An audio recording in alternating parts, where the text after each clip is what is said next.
ધારાસભ્ય શ્રી હેમંતભાઈ ખવાજી મિનિટમાં મારું વક્તવ્ય હું પૂરું કરીશ। આજે જામનગર શહેર ખાતે વોર્ડ નંબર 16 માં આમ આદમી પાર્ટી દ્વારા એક જનસભાનું આયોજન કરવામાં આવ્યું। જે રીતે વિસાવદર વિધાનસભાની જીત પછી ગુજરાતભરમાં લોકોને આમ આદમી પાર્ટી સાથે જોડાઈને ગુજરાતમાં પરિવર્તન કરવા માટેની એક આશા જન્મી છે, એક ભરોસો આવ્યો છે। એ જોતા ગુજરાતમાં ઠેર ઠેર આમ આદમી પાર્ટીને અપાર જન સમર્થન મળી રહ્યું છે।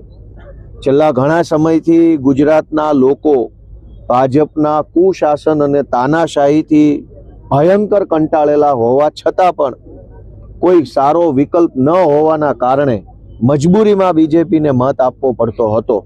પરંતુ જ્યારથી લોકોને આમ આદમી પાર્ટીમાં એક વિકલ્પ તરીકેની આશા જન્મી છે, ભરોસો જન્મ્યો છે, ત્યારે ઠેર ઠેર આમ આદમી પાર્ટીને આવકાર મળી રહ્યો છે અને લોકોની અંદર એક નવા પ્રકારની ચેતના આવી છે।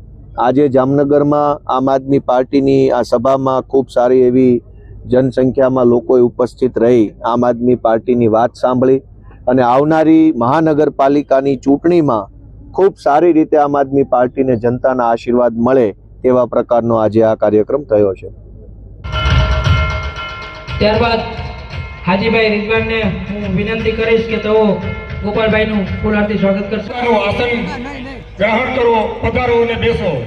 જે ગેટ પાસે ઊભા છે તે પણ બધાને બેસવા નમ્ર વિનંતી।